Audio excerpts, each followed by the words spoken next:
Domača prekajena šunka je ena izmed zapovedanih dobrot, ki nikakor ne sme manjkati na praznični velikonočni mizi. Izhaja iz katoliških šeg, saj simbolno predstavlja Jezusovo telo in ima torej poseben pomen. Po njej radi posegajo vsi, tako verni kot neverni, saj je izjemna domača delikatesa. Priprava res dobre domače šunke zahteva veliko pozornosti in se začne že pri reji prašiča. To dobro vedo tudi pri Bajčevih na Librgi, kjer se s pridelavo mesa ukvarjajo že vrsto let. Pri nas je tu že kar tradicija, že nekaj let. Začel je od Jožeta oče, je bil kot vaški klavc in je začel hoditi po vasi klet. In pa je pa Jože začel je šel po njegovih stopinjah in tako da je še Jože začel polklet. Ko smo začeli uradno se ukvarjati s tem, je bilo kar dosti problemov, da smo dobili papirje, da smo začeli vse uradno, da smo prišli do enega trga, da smo začeli lahko s prodajo, da smo prišli tudi not nekako v trgovino, v kmetijsko zadrugo in potem na tržnice in v Ljubljano, v mojo kmetijo. Potem smo prišli tudi v osnovno šolo Grm v Novo mesto, tle na Zmajskem mostu smo tudi. Mi dobivamo žive prašiče, mi kupujemo žive prašiče. Imamo svojega rejca, da jih nam redi in rejc jih pelje v klavenco in pol iz klavence jih dobimo mi. Tako da imamo slovensko robo, domačo robo, tako da jih kmet nam pripravi, kakor jih rabimo, toliko jih mi dobimo. Najbolj se mi zdi, da je prva beseda, ki pridejo do nas, da vprašajo, a je slovenska roba ali ni slovenska roba, pa vkus.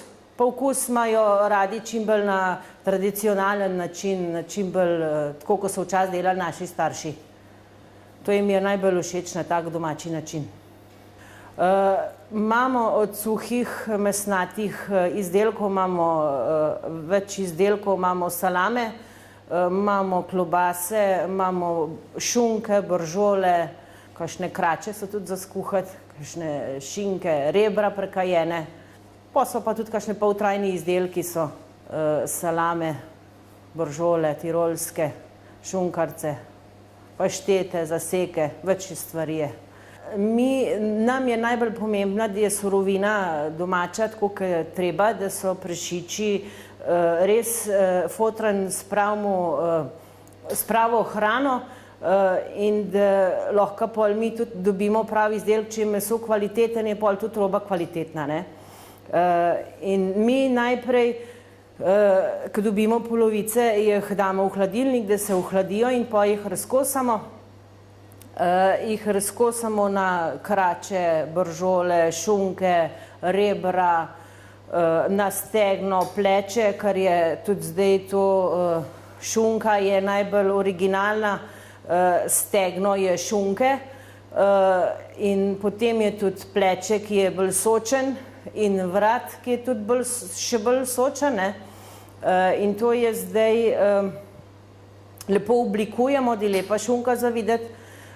Potem damo jo v salamurjo, ki solimo jo 2%, od 2 do 2,5% in jo damo v sol, jo nasolimo na suho, jo teden pustimo, potem jo preložimo in ji dodamo, jo zalijemo iz salamurjo, to vodo, ki ji dodamo, so poper, pa lovorjev list, pa malbrinovih jagod, pa česen, ki pustimo še ne 2 tedna in potem naj bi bilo tam od 16 do 20 dni, odvisen od